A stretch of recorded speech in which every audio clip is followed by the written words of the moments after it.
একটি বীমা সংস্থার এজেন্টের পরিচয় দিয়ে গ্রাহকদের কাছে টাকা তুলে জমা না দিয়ে প্রায় ৭০ লক্ষ টাকা হাতিয়ে উধাও হওয়ার অভিযোগ এক মহিলা সহ তার স্বামীর বিরুদ্ধে। ঘটনা প্রকাশ্যে আসতেই রীতিমতো চাঞ্চল্য ছড়িয়েছে চিলাখানা ১ নম্বর গ্রাম পঞ্চায়েতের জায়গির চিলাখানার টাকুয়ামারি এলাকায়। টাকা ফিরিয়ে পাবার দাবিতে বুধবার ওই বীমা কোম্পানির এজেন্টের বাড়ির সামনে বিক্ষোভে শামিল হন গ্রাহকরা। ঘটনাস্থলে চিলাখানা ১ নম্বর গ্রাম পঞ্চায়েতের প্রধান বুদ্ধদেব দাস পৌঁছে গ্রাহকদের সমস্ত রকম সহযোগিতার আশ্বাস দিলে বিক্ষোভ তুলে নেন তারা। জানা গিয়েছে, চিলাখানা ১ নম্বর গ্রাম পঞ্চায়েতের জায়গির চিলাখানার টাকুয়ামারি এলাকার বাসিন্দা অভিজিৎ প্রামাণিক তার স্ত্রী শুক্লা প্রামাণিক নিজেকে একটি বীমা কোম্পানির এজেন্ট হিসেবে পরিচয় দেয়।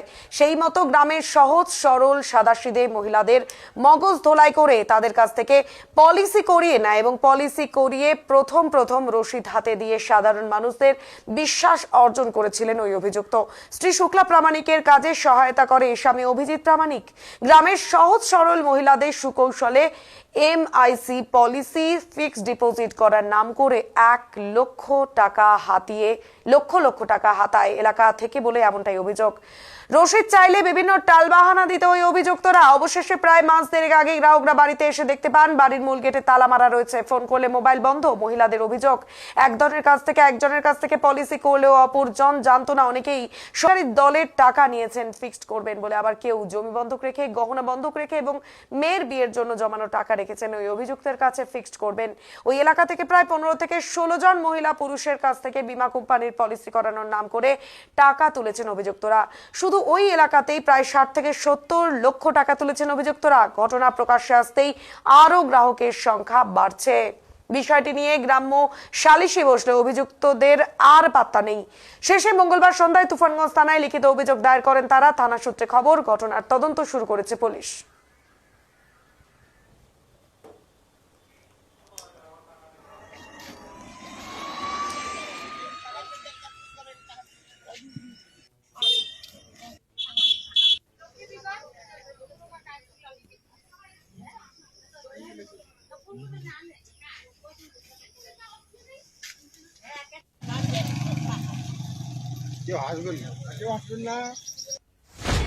ঘটনা আর কি, আমি এই সাংবাদিক সম্মেলনে বলেছি যে এই যে শুক্লা সরকারের স্বামী অভিজিৎ প্রামাণিক ওরা আমার মেয়ের বিয়ের টাকা নিয়ে পলাতক।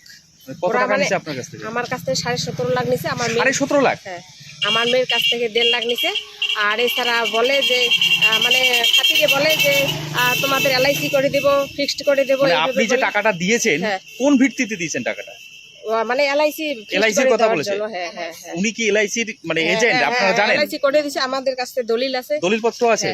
কিন্তু টাকাটা যে জমা দিয়েছে কি রসিদ দিয়েছে আপনাকে? না, রসিদ দেয় নাই, এমনি দলিল আছে। আচ্ছা, আগে আপনারা থানায় অভিযোগ জানিয়েছেন? হ্যাঁ, অভিযোগ জানাইছি।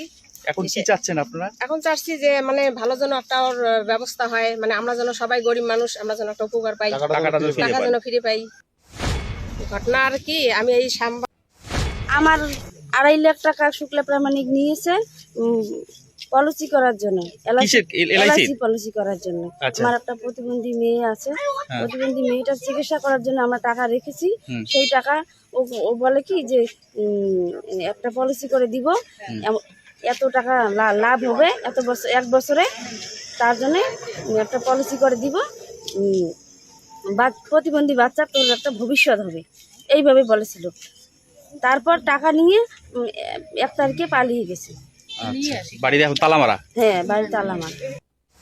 আমার খুব দুঃখ স্যার, আমার খুব দুঃখ স্যার।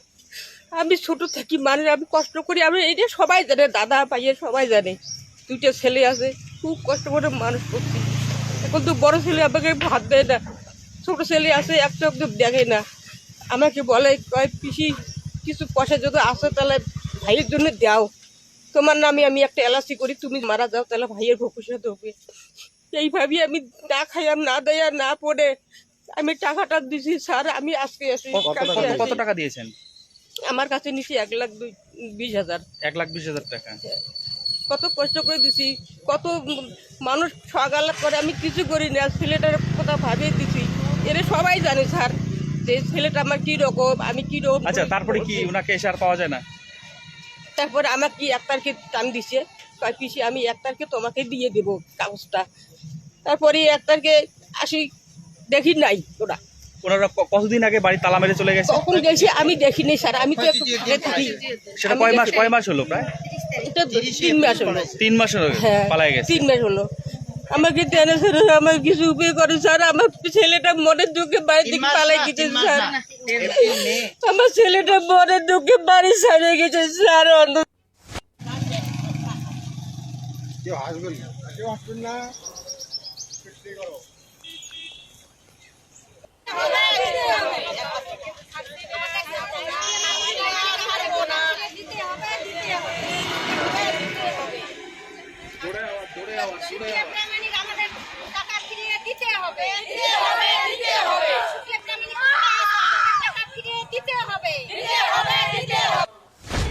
গ্রামবাসী পাড়াবাসী আমরা সবাই যেভাবে মাইনে চলি, তা উনি বলছে ভাই তুমি একটা এরকম পলিসি করো, মানে LIC করতে বলছি কি? LIC আচ্ছা, তোমার অনেক ভালো হবে, সুবিধা হবে, তোমার কোনো কিছু হলে তুমি ডাবল পয়সা পেয়ে যাবা।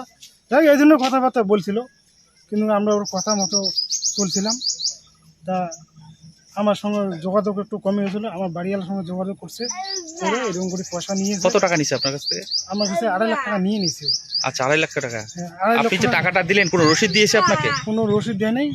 ওর যে ডকুমেন্ট বলে LIC যে একটা যে ফর্ম ফিল আপ যে করে সেটা করেছিল, কিন্তু সেটা জমা করে নাই।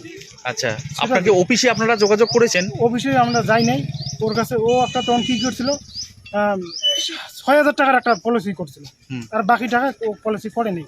আচ্ছা, বাকি টাকাটা মেরে দিয়েছে? মেরে দিয়েছে। আমি বলেছিলাম যে আমার একটা প্রতিবন্ধী মেয়ে আছে বাড়িতে, ওর আমার চিকিৎসার প্রয়োজন আছে, বাইরে নিয়ে যাব। তো বলছে বলে তুমি 1 বছর ধৈর্য ধরো, 1 বছর পরে তোমার তো পয়সা ডাবল হয়ে যাবে, তুমি টেনশন করো কেন। সেইভাবে আমার পয়সাগুলো নিয়ে নিয়েছে। মানে এরকম করে মানে কতজনের টাকা মেরেছে এখানে? এখানে তো নিচের পক্ষে 20 জন তো কমন। তাও কত লক্ষ টাকা হতে পারে? তো মোটামুটি 60-70 লাখ তো কোনো ব্যাপার না। 60-70 লাখ। ঘটনাটা খুবই দুঃখজনক ব্যাপার। আমি শুনতে পেলাম যে কোনো কারণে অভিজিৎ প্রামাণিকের বাড়ির সামনে তারা একটা ধর্নায় বসছে। সে তাদের কাছ থেকে জানতে পারে যে অভিজিৎ প্রামাণিক এবং তার স্ত্রী শুক্লা প্রামাণিক উভয়ে এদের 15 জন ব্যক্তি প্রায় কোটি টাকার মতো তাদের প্রলোভন দেখিয়ে, মোটা অঙ্কের লোভ দেখিয়ে তাদের টাকাটা সিট করে নিয়ে নেওয়া হয়েছে। আচ্ছা, আপনি মানে এদের অবস্থান যারা করছে তাদের সঙ্গে কথা বললেন? হ্যাঁ, ওনাদের সঙ্গে কথা বললাম, কথা বলে ওনাদেরকে আশ্বস্ত করলাম, এবং যাতে ওনারা টাকাটা পায় সে ব্যবস্থা আমরা চেষ্টা করব এবং ওনাদের পাশে আমরা থাকব। প্রশাসনের দ্বারস্থ হবেন? হ্যাঁ, আমরা এই ব্যাপারে প্রশাসনের দ্বারস্থ হব। প্রশাসনকে বলবো এই যে যারা প্রতারিত মহিলারা রয়েছেন তাদের টাকাটা যেন তারা সঠিকভাবে উদ্ধার করতে পারে, এবং যে চিট করেছে তার জন্য একটা দৃষ্টান্তমূলক শাস্তি হয়।